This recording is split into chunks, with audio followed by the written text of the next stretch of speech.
सभी स्टूडेंट्स अच्छे मार्क्स पाना चाहते हैं और उनकी आंखों में एक ही सपना होता है कि हमें अच्छी पढ़ाई करनी है और कॉम्पिटिटिव एग्ज़ाम को क्लियर कर बहुत अच्छे कॉलेज में एडमिशन लेना है।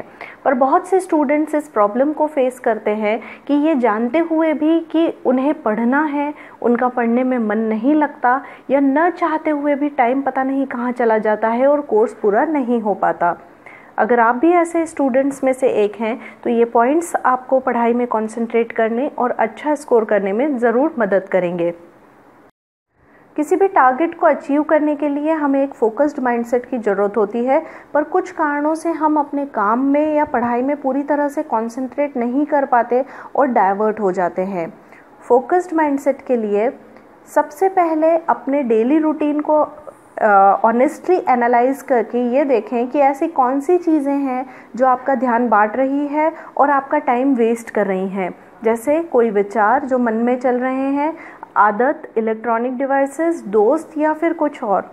इससे आसानी से ये पता चलेगा कि आपको किस एरिया में सुधार के लिए मेहनत करनी है। लगातार आने वाले message alerts, social media, phone calls या इलेक्ट्रॉनिक डिवाइसेस न चाहते हुए भी हमारा ध्यान अपनी ओर खींच लेती है और हमारे डिस्ट्रैक्शन का एक बहुत बड़ा कारण है। इससे बचने के लिए पढ़ते समय अपने मोबाइल में इंटरनेट ऑफ कर उसे अपने से दूर रखें। आप मोबाइल फ़ोन को साइलेंट मोड पर भी रख सकते हैं। Internet, social media, messaging app आदि का उपयोग पूरी दिन करने की बजाय उसके लिए एक टाइम लिमिट सेट करें और उसे स्ट्रिक्टली फॉलो करें। बहुत बार परिवार के सदस्य, दोस्त भी आपके पढ़ने के समय में आपको डिस्टर्ब करते हैं।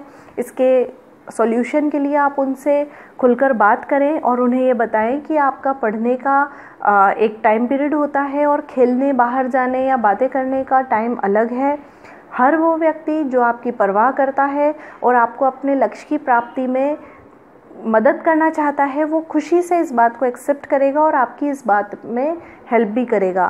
पर अगर आपके कहने के बाद भी आपके दोस्त आपकी बात को नहीं सुन रहे हैं तो आपको ये रीइवैल्यूएट करना पड़ेगा कि आपके लिए क्या ज़्यादा ज़रूरी है, आपके दोस्त या आपका अपना करियर।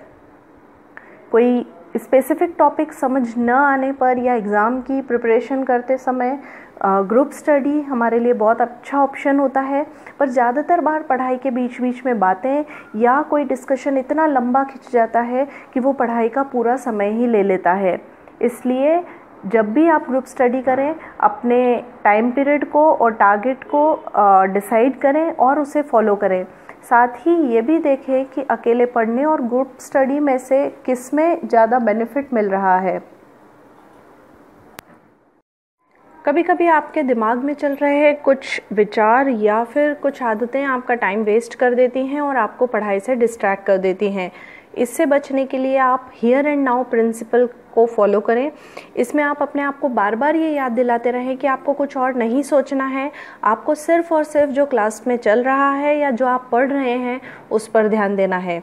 जब भी कोई दूसरी थॉट आपके दिमाग में एंटर हो, उसी टाइम आप कॉन्शियस हो जाएं और अपने आप को ये याद दिलाएं कि आपको अभी कॉन्सेंट्रेट करना है अपनी पढ़ाई पर या जो काम आप कर रहे हैं उस पर।